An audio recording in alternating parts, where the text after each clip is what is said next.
बस साथ रख जो शुद्ध है। शुद्ध प्लस सिल्वर पान मसाला, सबकी जुबान पर। कर्नाटक के बेंगलुरु में हुए महालक्ष्मी हत्याकांड में अब एक बड़ा अपडेट सामने आया है। फ्रिज के अंदर टुकड़ों में मिली 29 साल की महालक्ष्मी का कत्ल एक रहस्य बन चुका है। उसकी बॉडी 19 दिनों तक फ्लैट के अंदर टुकड़ों की शक्ल में सड़ती रही। 21 सितंबर को फ्लैट का दरवाजा खुला, लेकिन कातिल का कोई सुराग नहीं मिला। हालांकि पुलिस तफ्तीश में कई ऐसी कहानियां जरूर खुली हैं जिन्होंने इस मामले को और ज्यादा रहस्यमयी बना दिया है। चलिए सबसे पहले इस केस को समझते हैं।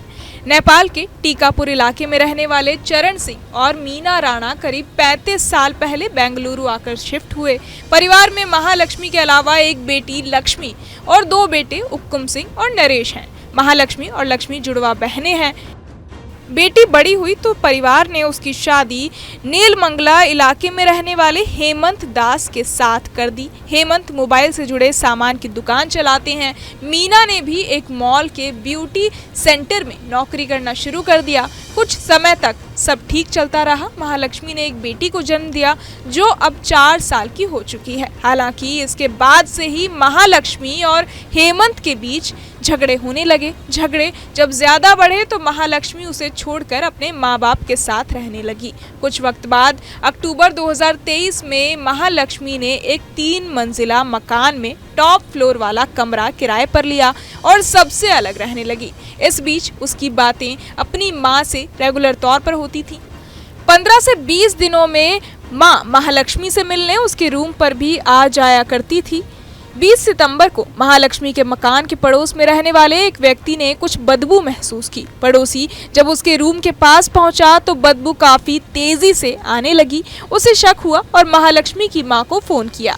जब परिवार के लोगों ने डुप्लीकेट चाबी से ताला खोला तो उनके होश उड़ गए। रूम के अंदर फर्श पर चारों तरफ खून के दाग थे। मांस के कुछ टुकड़े भी पड़े थे। इसी बीच उनका ध्यान फ्रिज पर गया। जब उसे खोला तो उसके अंदर महालक्ष्मी का कटा हुआ सिर, पैर और शरीर के बाकी टुकड़े रखे थे। उसकी लाश के 30 से 40 टुकड़े किए गए थे। खबर पाकर पुलिस भी मौके पर पहुंची और केस दर्ज कर मामले की जांच शुरू कर दी। सबसे पहले महालक्ष्मी के पति हेमंत दास से पूछताछ हुई। उसने हत्या का आरोप हेयर ड्रेसर पर लगाया। पुलिस ने हेयर ड्रेसर से भी पूछताछ की, लेकिन दोनों से ऐसा कोई सुराग नहीं मिला जिससे उनके ऊपर शक किया जा सके।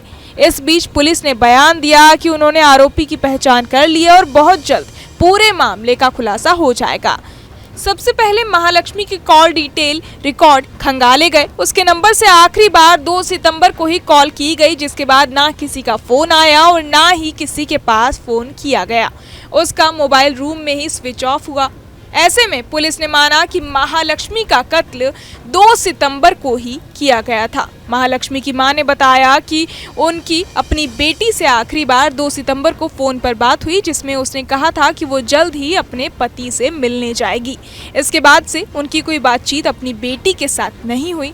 पुलिस जांच में एक और बात सामने आई। इंडियन एक्सप्रेस की रिपोर्ट के मुताबिक इसी साल फरवरी के महीने में महालक्ष्मी ने अपने पति हेमंत के खिलाफ उसके साथ मारपीट करने की शिकायत दर्ज कराई थी। आसपास के सीसीटीवी कैमरे चेक हुए तो पता चला कि 2 सितंबर की रात को 2 लोग स्कूटी से उसके घर आए थे। हालांकि फुटेज में इन दोनों लोगों के चेहरे नहीं दिखे। बहरहाल इस पूरी खबर को सुनकर आप क्या कुछ सोचते हैं, हमें कमेंट बॉक्स में जरूर बताएं और बाकी तमाम खबरों के लिए सब्सक्राइब करें न्यूज नेशन। बस साथ रख जो शुद्ध है। शुद्ध प्लस सिल्वर पान मसाला, सबकी जुबान पर। न्यूज नेशन अब व्हाट्सएप पर।